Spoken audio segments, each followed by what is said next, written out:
If no one taught the first generation of humans about reproduction, why do we still exist? There were no books, no sex education, no doctors, no elders who had gone before, sitting beside a fire and explaining how the body works. Then somehow, the first humans still knew what to do. This question sounds a little funny, but the more you think about it, the more it feels like a trap.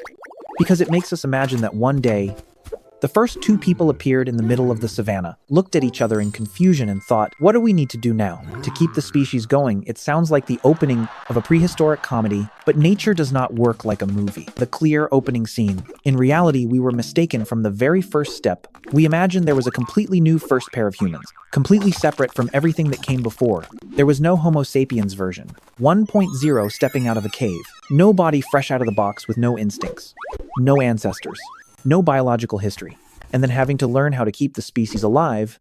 Humans did not appear in a single day. There was no morning, when before it the world had no humans. And after it, modern humans officially existed. Homo sapiens formed gradually within a population, over a great many generations. Parents and children were still quite similar. But over a very long time, small changes accumulated. The skull changed a little. The brain changed a little. Social behavior became more complex. Tools became more refined. Communication became deeper, and from a far enough distance, we call that branch modern humans. In other words, there was no clean starting line, where someone had to stand and wonder, how should the human species reproduce now? The original question was wrong right there. But here is the bigger trick. And even when no one explained it, the body did not need to wait for a lecture to function. You do not need to understand the digestive system to feel hungry. You do not need to understand neurology to feel fear. You do not need to understand blood clotting for a wound. To begin closing, and our ancestors did not need to know about sperm, eggs, genes, chromosomes, or DNA for their bodies to enter sexual maturity. This is the second layer of confusion. Thinking reproduction is a skill that has to be taught, like making fire or shaping stone tools. But reproduction does not begin with knowledge. It begins with biology when the body matures. Inside it, there are quiet changes. The brain sends signals, hormones change. The body develops an attention toward mates, appears, and the feeling of attraction becomes stronger. Behaviors that once had no special meaning suddenly gain a pull that is very hard to ignore. In physiology, people may refer to the hypothalamic pituitary gonadal axis, a name that sounds like an administrative root and is extremely hard to remember, but the main idea is much simpler. The brain sends signals, the body responds, and the reproductive system enters an active state. No one needs to hand the body an instruction manual. The body already has its own history. And that history did not begin with humans. But the confusion still does not stop there. We imagine the story of reproduction began with Homo sapiens. If we move far enough back in time, we will leave the caves, the campfires, the savannas, the animal bones, and the stone tools. The story no longer belongs to humans. It belongs to life itself. Sexual reproduction appeared long before humans, possibly around 2 billion years ago, in single-celled eukaryotic organisms. According to many sources in evolutionary biology, pause on that number for a moment, 2 billion years ago, before mammals, before primates, before speech, before culture, before even that very human feeling of awkwardness when talking about this subject. Life already knew how to combine genetic material long ago, before anyone was intelligent enough to name it. And that was one of nature's greatest turning points, because sexual reproduction did not only create more individuals, it created variation. Each generation was a remixing of genetic material in a world that is always changing. Variation can be the difference between continuing to exist and disappearing. So when Homo sapiens appeared, reproduction was not a new secret waiting to be discovered. It was a path already far too old. So old that humanity was only a very late chapter in that book. But there is still a more subtle misunderstanding, thinking that in order to reproduce, humans had to understand the purpose of that behavior. They did not. An individual does not need to know their behavior will lead to pregnancy, childbirth, or the continuation of the species. In many animal species, reproductive behavior is guided by scent seasons, sounds, colors, competition, bonding, or neural responses.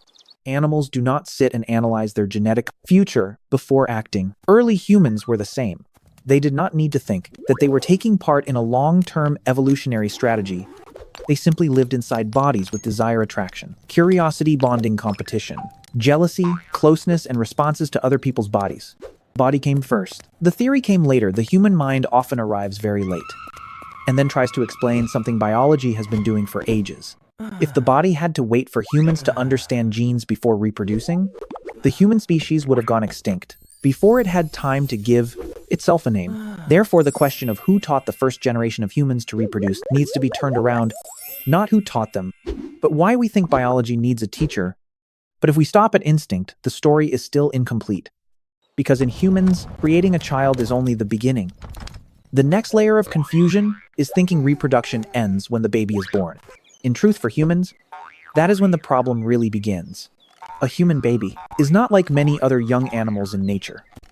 It cannot follow its mother on its own very early. It cannot find food by itself. It cannot keep itself warm very well. It cannot avoid danger on its own. And if you warn it with a long lecture about wild beasts, it certainly will not understand. The adult human brain is very powerful, but the price is, human children are born in a very immature state. Some anatomy texts often describe a newborn's brain as only about 1/4 the size of an adult human brain, and then it continues developing rapidly after birth. To put it a bit jokingly, humans are born while the software is still installing. This helps children learn extremely fast. They learn voices, facial expressions, tools, habits, fears, beliefs, rules, and the entire way of life of their group. But the price is a long and fragile childhood. A human child does not only need to be born, it needs to be kept alive.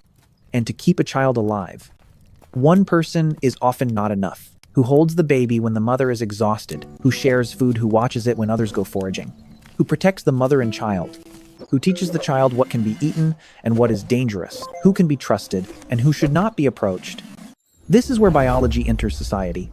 The sixth layer of confusion is thinking instinct is enough for humans. Instinct can start the process, but for a human child to survive, cooperation is needed. Relationships are needed, trust is needed. Other adults besides the mother are needed. In many studied hunter-gatherer communities, childcare may involve fathers, grandmothers, siblings, relatives, or other members of the group. This does not mean ancient people had a family model like ours today. There were no marriage certificates, no wedding photos, no relatives from both sides discussing rituals. But the underlying problem was very real. When a new life appears, who will stand beside it? And that question is far heavier than the question of how they knew what to do. Because creating a child may be biology, but raising a child into a person is society. From here, humans began doing something very characteristic of themselves. We do not only have instincts, we organize instincts. Attraction pulls one person closer to another. Bonding brings responsibility. Responsibility gives rise to rules. Rules can become taboos. Rituals, lineages, families, marriage, honor, and sometimes power. A process that begins in the body gradually becomes a structure surrounding the whole community. Who is allowed to be close to whom? Who is responsible for whom? Which network does the child belong to? Which relationships make the group more stable? Which relationships can create conflict? Those questions are not abstract moral exercises. For small human groups, they are matters of survival. A child needs many years of care. A troubled relationship can lead to jealousy, dispute, violence, division, or the loss of cooperation when the whole group needs one another to survive. Therefore, in humans, reproduction never exists, only inside the body. It enters the meal, it enters the sleeping place, it enters relationships between adults, it enters how the group shares responsibility, it enters the gaze of the community. It enters what is allowed to be said, what is forbidden, and what is only understood implicitly. By this point, the original question has almost been stripped away. How did the first generation of humans know how to reproduce? They did not know in the way we imagine. They did not learn from a first class. There was no first teacher. There was no first book. There was no secret instruction session by the fire. Their bodies inherited a mechanism that had existed long before. Humans' desire does not need a curriculum to appear. Biology does not need language to function, and the human species did not begin from two individuals confused in the middle of the savanna, but from a population already carrying the history of life inside their own bodies. But the truly special point is not that humans know how to reproduce. Many species know how to reproduce. The special point is that humans turned reproduction into a social question. A child is not only the result of a body, it is an invitation for the whole group to step into responsibility, and this is still not over. Today, we imagine we have gone very far from our ancestors. We have sex education, reproductive medicine, contraception, genetic testing, in vitro fertilization. and many choices that ancient people could not have imagined. Since 1978, when the first baby was born through IVF, humans have intervened more deeply in a process once considered entirely natural. That is real progress. It helps many people understand their bodies better, be safer, and have more choices.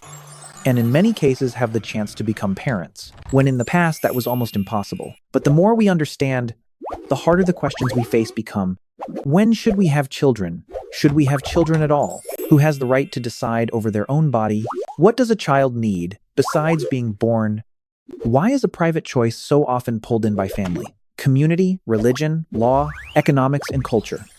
Those questions sound very modern, but their roots are very ancient. Long ago, human groups needed to know who would care for a child so it could survive. Today, we still ask another version of the same question. If a new life appears, who will take responsibility for it? So what is the final answer?